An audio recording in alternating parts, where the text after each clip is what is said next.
incline dumbbell press.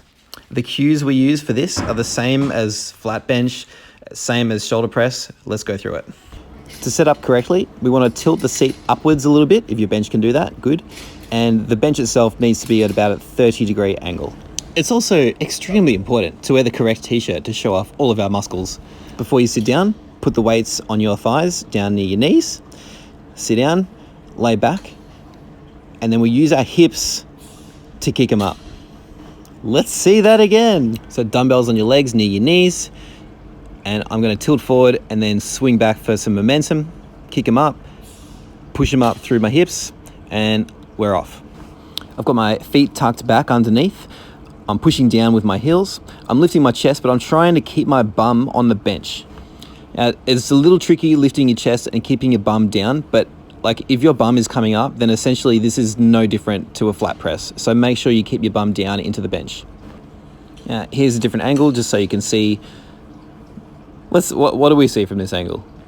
I'm not actually sure. All right, so you can see that my elbows are dropping a fair way down below the level of my shoulders on this. Now, this allows us to get as much stretch through the pec as possible. And just to explain a little bit about why we do that and why it works. So muscle development, it's based on the information that your muscle gets.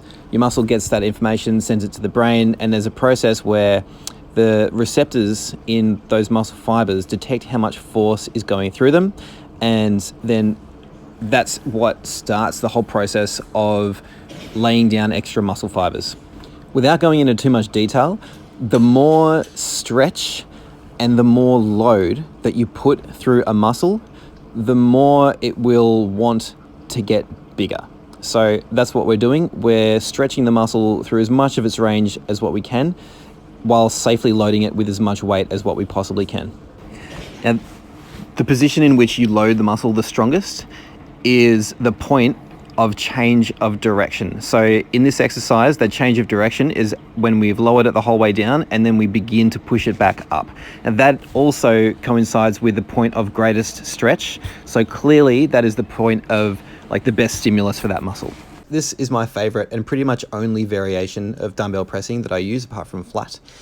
I tend never to use decline anymore.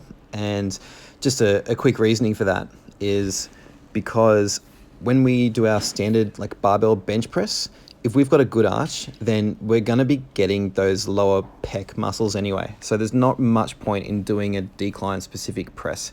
The incline is what we tend to miss when we're doing our normal bench.